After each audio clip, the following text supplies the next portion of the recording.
Good day everyone, and we are the Group 6. Ethical Practices in the Workplace.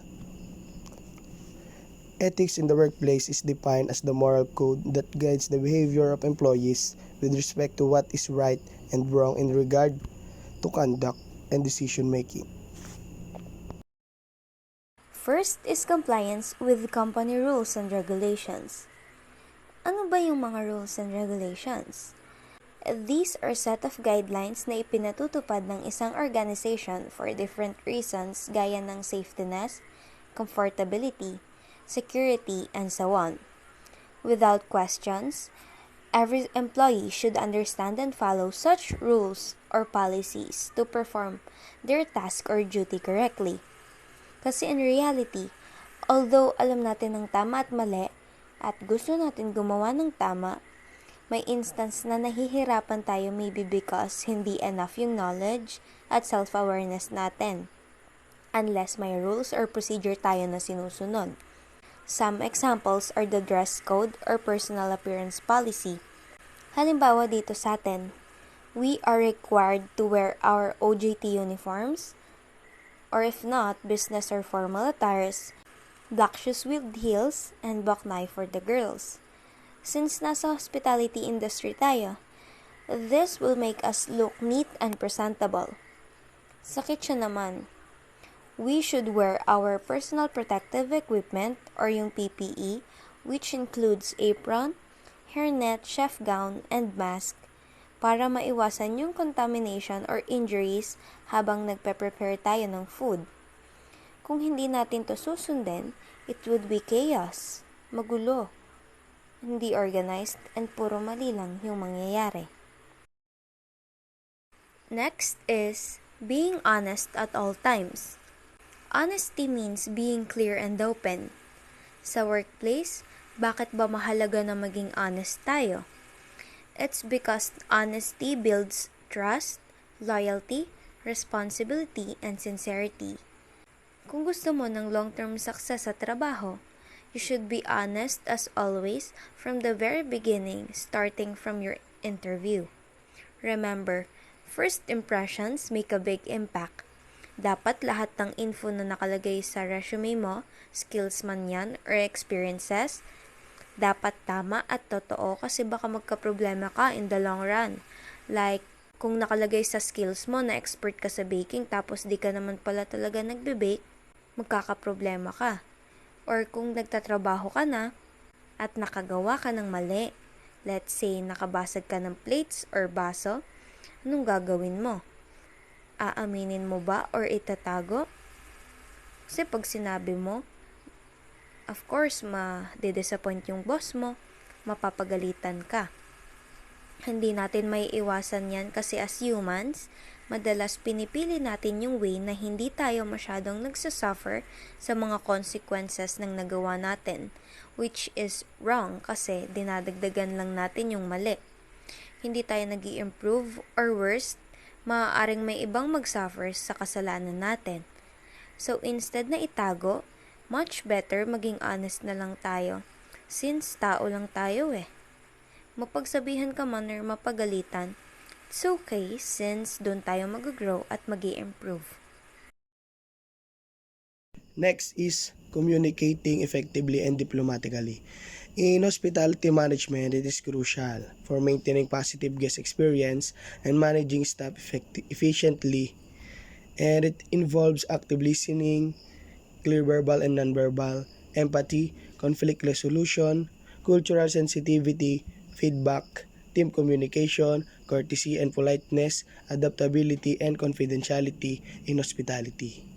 Effective and diplomatic communication contributes to guest satisfaction and a positive work environment, ultimately enhancing the reputation and success of the establishment. So, here are a few examples of effective and diplomatic communication in hospitality management.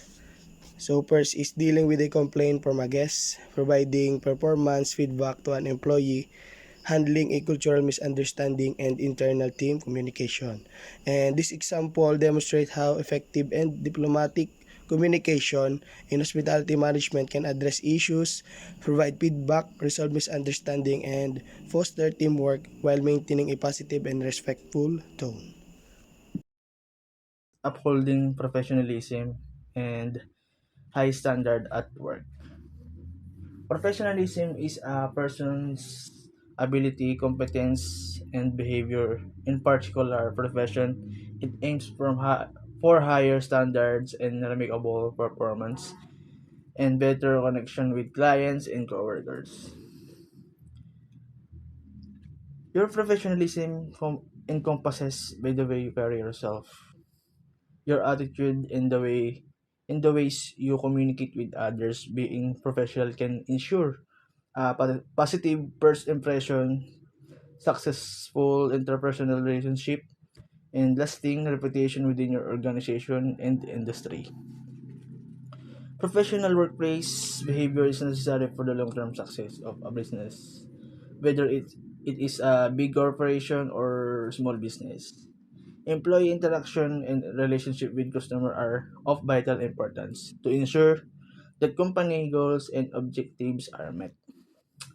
Meaning to say, professionalism is ability to do what you are supposed to do and do not do what you are not supposed to be doing. It is about it is about how you things you say, how you act, and how you dress. It is also about your character. And thank you. Being accountable for mistakes and lapses.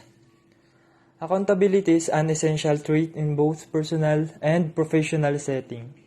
It involves taking responsibility for your actions, acknowledging mistakes, and accepting the consequence of those mistakes.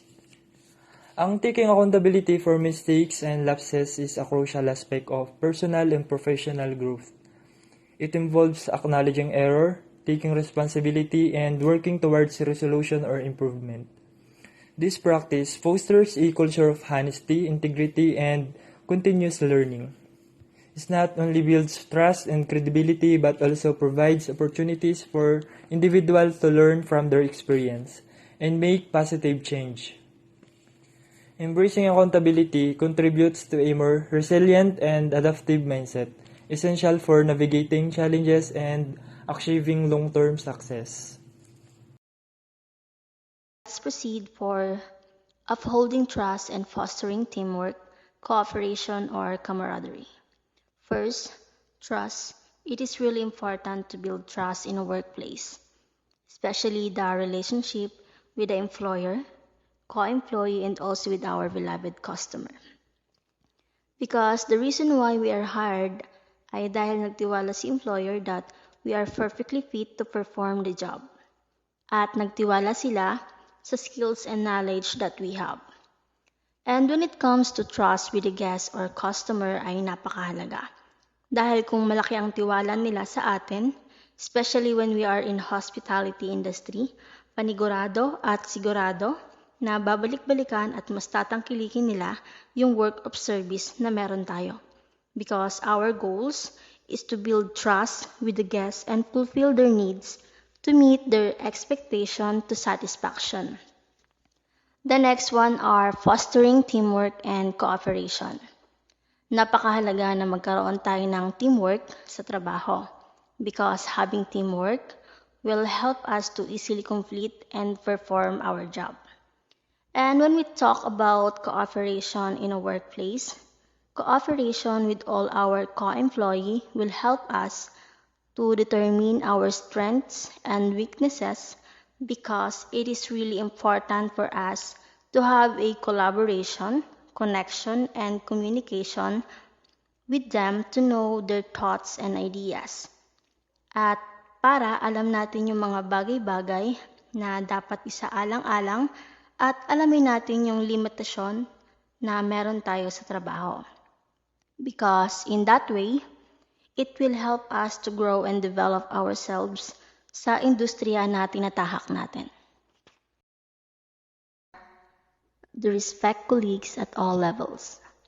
One of the most important na hindi pwedeng mawala when we talk about the ethical practices in a workplace is respect. Especially na tayo mga nasa hospitality industry, dahil alam naman natin na ang respeto ay nagsisimula sa ating mga sarili. And we should and must have respect for all the people na nakakasalamuhan natin. Dahil ang respeto ay nasa mataas o mababa ka man na posisyon o antas ng pamumuhay, we are all deserve to be respect. Next is developing good professional relationships with colleagues. Building strong professional relationships can enhance teamwork, job satisfaction, and overall success in your career. So, here an example to make strong relationships. First is effective communication, collaboration, respect, trust, empathy, networking, conflict resolution, recognition, personal boundaries, and continuous improvement. By applying this principle in your daily interactions and teamwork, you help create a positive production and cohesive work environment that fosters success for you and your colleagues in launching the new product. Taking responsibility for your own actions means owning up to the positive and negative consequences of your own choices and behaviors, rather than attributing them to the external factors or others' actions. So we all know na we have our own responsibilities in life, and magkaiba yung mga responsibilidad mo sa labas and sa loob ng trabaho.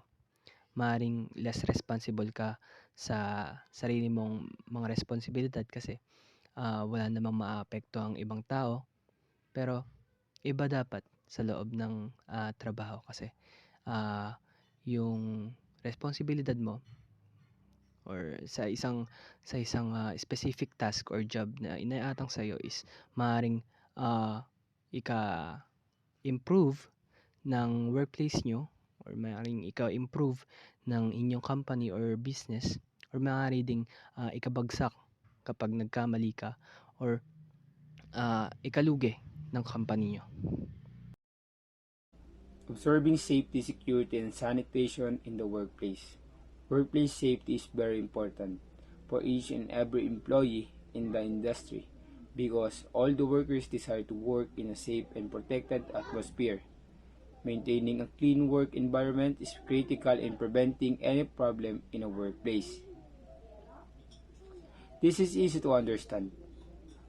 We all know the hospitality industry is one of the biggest industry we have. In the future, we became a workers in hotel and restaurant, mapa-local or international. Why is very important? For example na lang, nagtrabaho tayo as a chef sa isang restaurant and the workplace is kitchen. This is very important. We need to observe the cleanliness. We need to observe the all equipment na ginagamit natin sa pagluluto. We need to observe na ibabalik natin ng tama to prevent any kind of incident na pwede mag-cause sa workers. Alam naman natin na isa sa pinakamahirap na trabaho sa industry natin ay kitchen. Kaya dapat i-apply natin to. And we have a sanitations. One of the important thing na dapat i-apply natin sa kitchen. Why? Tayo nagluluto at tayo nagpe-prepare ng pagkain ng mga customers natin. Kaya ay napaka-importante nito to prevent any kind of foodborne illness na pwede mag-cause sa ating customers. And that's it. And thank you.